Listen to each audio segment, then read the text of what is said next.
सप्ताह परफॉर्मेंस देखते हैं कि वो जिले के आंकड़ा कहाँ जा रहा है, और जैसे ही कहीं आंकड़े में कोई गड़बड़ होती है तुरंत मेरा अनुरोध है कि कोई भी किसी के साथ में अगर चोरी हो रही है, बच्चा चोरी हो रहा है, तो एक संगीन अपराध कि तुरंत वहाँ पहुँचेगी। जैसे ही कॉल कनेक्ट होगी, जितना उसके मूवमेंट में टाइम लगेगा, इस 24 घंटे अलर्ट मोड में एक तरह से आकस्मिक सेवा है नागरिकों के लिए। पुलिस सेवा को तत्पर बनाए जाने के उद्देश्य से इन गाड़ियों का प्रयोग करें। पुलिस वहां पहुंच जाएगी, मामले की जांच हो जाएगी, सही का सही बात सामने आ जाएगी। 20 लोगों को गिरफ्तार कर लिया गया। जो उसके माइनर की बात आ रही थी वो मैंने स्पष्ट कर दिया। बिहार में लगातार आपराधिक घटनाएं बढ़ती जा रही हैं, जिसको लेकर अब पुलिस भी अलर्ट मोड पर है। एडीजी मुख्यालय की तरफ से प्रेस कॉन्फ्रेंस किया गया। जितेंद्र सिंह गंगवार ने पत्रकारों से बातचीत करते हुए स्पष्ट कर दिया कि जो भी विधि व्यवस्था को कहीं ना कहीं प्रभावित करने की कोशिश करेगा उसे छोड़ा नहीं जाएगा। साथ ही साथ उन्होंने पूरे साल का डेटा भी दिया कि कितने अपराधियों को गिरफ्तार किया गया और किस तरीके से पुलिस कार्य कर रही है, और चेतावनी भी दे डाली है कि किसी को छोड़ा नहीं जाएगा। जो भी आपराधिक घटनाओं को अंजाम देगा उसे पुलिस सबक सिखाएगी। सबसे पहले एडीजी बिहार पुलिस मुख्यालय जितेंद्र सिंह गंगवार को सुनिए।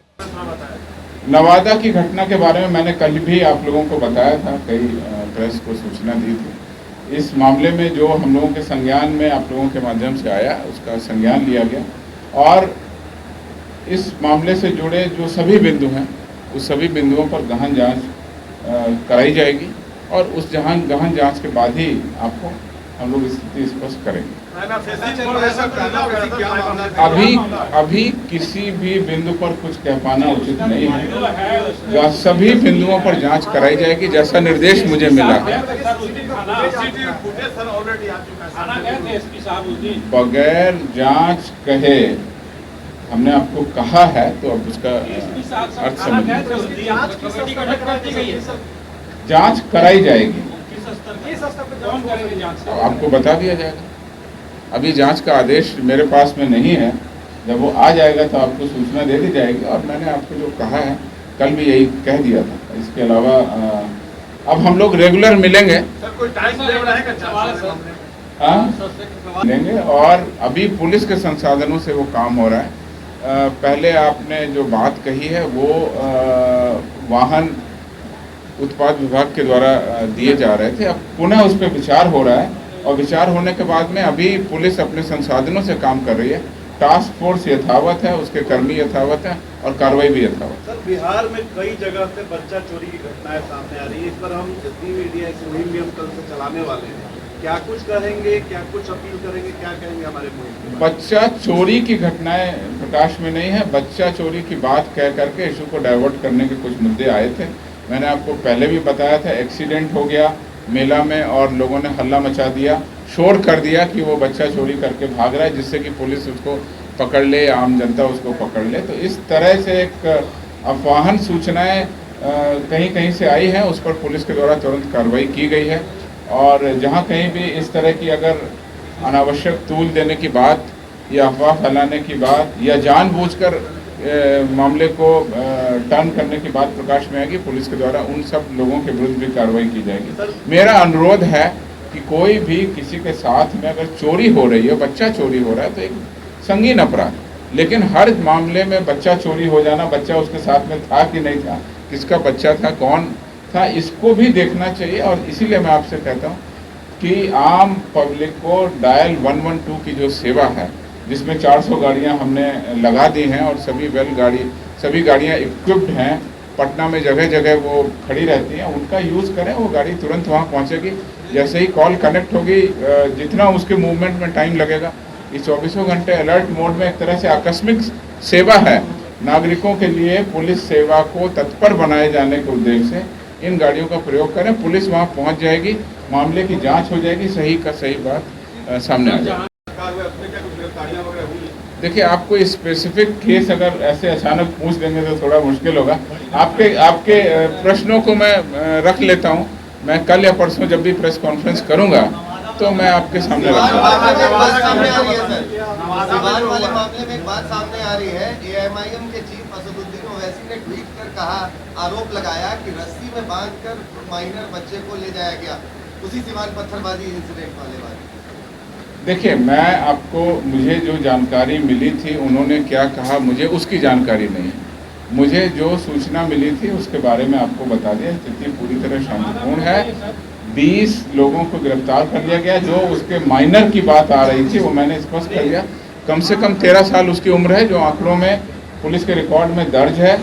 आगे की जांच और कार्रवाई चूँकि किशोर न्यायालय या किशोर बोर्ड में है वो, तो बोर्ड के जो पीठासीन पदाधिकारी होते हैं वो न्यायालय की तरह से काम करते हैं और किसी भी अभियुक्त का उनके सामने अधिकार अपनी बात को रखने का। अगर वो अभियुक्त अपनी बात उसके सामने रखेंगे तो निश्चित रूप से पुलिस को अगर डायरेक्शन होगा तो हम लोग दोबारा जांच करेंगे। पर हम लोग हर जिले का हर सप्ताह परफॉर्मेंस देखते हैं कि वो जिले का आंकड़ा कहाँ जा रहा है, और जैसे ही कहीं आंकड़े में कोई गड़बड़ होती है तुरंत सुधारात्मक कार्रवाई करने के लिए निर्देश दिया जाता है। और इसी तरह से मैं आपको बता दूं कि व्हीकल सीज, कुल जो वाहन सीज करती है बिहार पुलिस वो 18,437 2020 में, 2021 में 26,000 व्हीकल, 26,505, जुलाई 2022 में 17,292 व्हीकल अभी तक हमने जब्त किए हैं। और अगर यही आंकड़ा रहा तो ये संख्या लगभग 30,000 पहुँच जाएगी।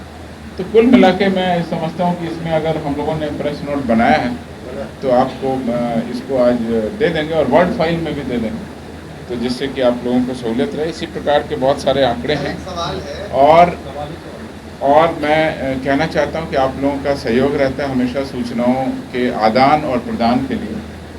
जिला स्तरीय जो हमने आपको बताया मीडिया कंट्रोल सेंटर, वो हम लोग बना रहे हैं और उससे आप लोगों को बहुत सहूलियत रहेगी सूचनाओं के वेरिफिकेशन और सूचनाओं के आदान प्रदान के लिए। और हम सीनियर एसपी को चाहेंगे कि जल्द ही इसका खाका आपके सामने रखें। तो आपने सुना, उन्होंने स्पष्ट कर दिया कि जो भी विधि व्यवस्था को प्रभावित करने की कोशिश करेगा उस पर नकेल कसी जाएगी, आपराधिक घटनाओं को अंजाम देने वालों को छोड़ा नहीं जाएगा। साथ ही साथ उन्होंने डेटा भी दिया कि कुल कितने लोगों को अरेस्ट किया गया है बिहार पुलिस की तरफ से। ये पूरा जो डेटा है वो बिहार के तमाम ज़िलों से आया हुआ डेटा है और अब पटना पुलिस और बिहार पुलिस अलर्ट मोड पर है।